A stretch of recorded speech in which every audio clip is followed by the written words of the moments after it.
Oh my God, I really don't know how to say that. That's maybe the hardest thing I've ever filmed.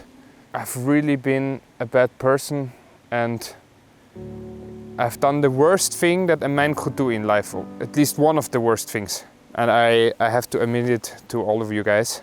I have cheated. I have cheated.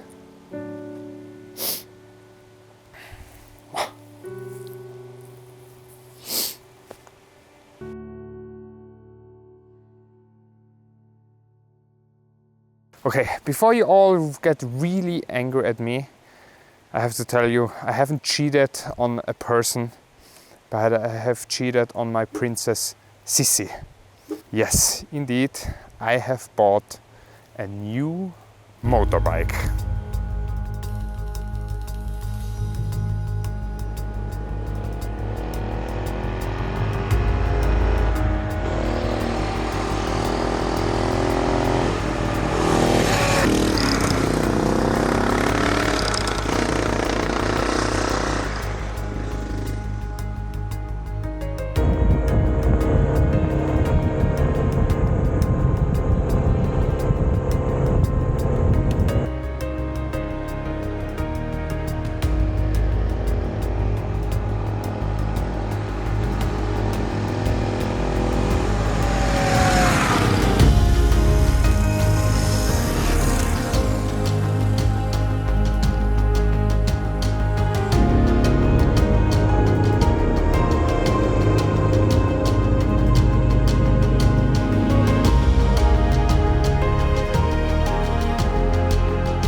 Here we are. I bet you have a lot of questions, tons of questions. Why do you need two motorbikes? Why is it a Honda? Why a dirt bike? Some of them I can answer reasonably and some of them not. Let's start with what is the issue with my other motorbike.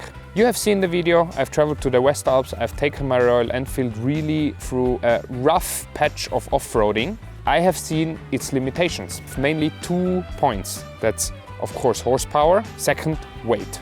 It's 200 kilo. On the road, it's not that much of an issue. But when you're off-roading and the track becomes more difficult, and that means big rocks, you need to keep balancing this bike. And although the weight point is very low, which is great, really, you can take the Royal Enfield in a low second gear and slowly drive over nearly everything, but also continuously you need to keep balancing this 200 kilo. And the second part is the horsepower. When it becomes a bit steeper, even without luggage, it really made me nearly piss my pants. Been in a situation, first gear, full throttle, clutching all my way up. Nothing happened and I made it up, really. But I felt in danger, overwhelmed. I could have stopped and turned around. I was stupid, I wanted to keep going. The Royal Enfield is a great bike that you can take probably through so many crazy situations and it will not let you down. I had so much fun off-roading that these limitations somehow also annoyed me. And I thought, okay, why not, if you can and you want, why don't you get a bike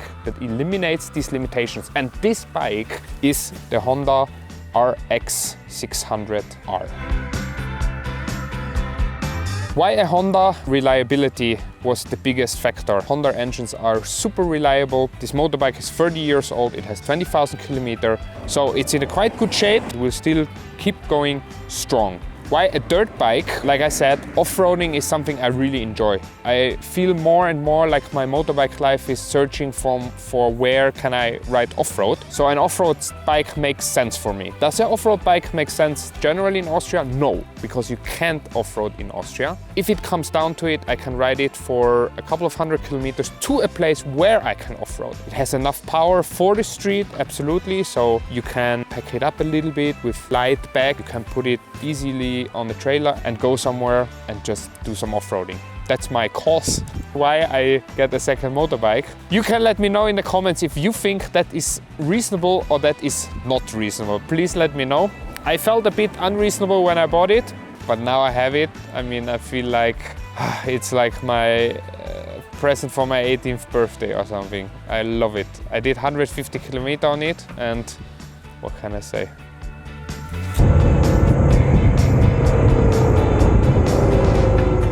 Let me introduce very briefly the Honda XR600R. This bike has been produced by Honda from the 80s until 2000 with exactly this engine. It's a famous engine, RFVC engine. It packs quite some horsepower. It's a bit bigger than the normal dirt bikes that you see around. It is nearly one of the most sold motorbikes of Honda, especially in the US. And in the US, actually, they still make a Honda XR series, which is the XR650. It has a bit of a lower compression. This is a bit more for off-road, and the other one is a bit more for street, but both of them can be kind of driven on both terrains, right? Previous owner built up like this nice wind protection for your hands. He also built up this really cool grill. Bike is old school. It's 30 years. Here is a small battery inside. It's normally a tool bag. The small battery is so that you can have the blinkers on. That's mandatory in Austria when you're standing and the bike is off. Very, very simple Armaturen, kilometers, speed, blinker, headlight. And this is the current kilometers from my last gasoline stop. The tank is super small. You make maybe 120 kilometers on it. That's nothing. I have a bigger tank. It will be installed. With the bigger tank, you should be able to make 250, 300 kilometers. I mean, generally, the bike is just super beautiful. I love the look of it, old school. I mean, it's 30 years old. What do you want? Let's talk about something really important about this bike. It doesn't actually have an electronic starter. It has only a kick starter. And a kick starter can really be a pain in the ass.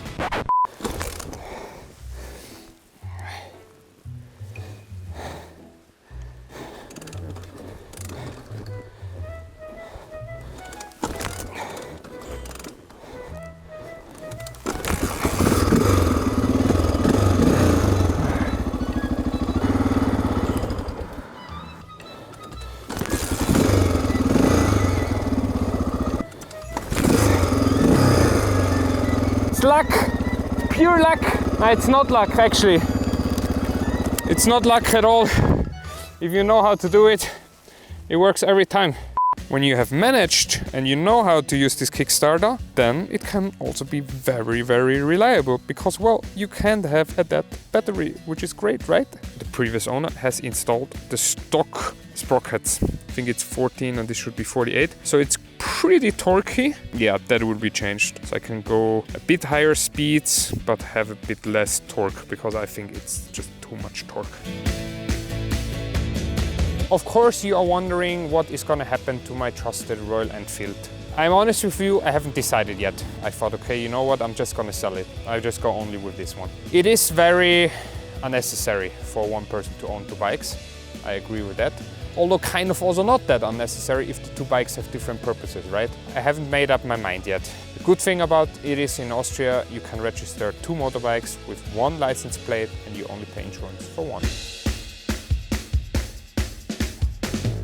A lot of talking in this video. If you're still here, I'm very, very thankful for that. The last big news is about the future of this channel. Until now, it has been strictly motorbike related content. That is going to change. It will kind of develop into a general outdoor related channel. Camping, hiking, skiing, dogs, about all the things because I do love the outdoors. So that is what I want to share with you. Until now, you have seen all the videos like this, horizontal videos with the motorbike, everything. It's a ton of work. I'm much slower, so I can also make less content. So I will make more vertical videos and then I can hopefully make more content. So it's just going to be short, fun video, sometimes maybe a vlog in between. Please let me know what you think about it. Do you love these long motorbike videos? What do you love about them? Do you love the driving, like how it looks like when the motorbike moves, or the drone shots? What is it that you love about? And what kind of stuff do you want to see in vertical videos, like short videos? Do you want to see fun stuff or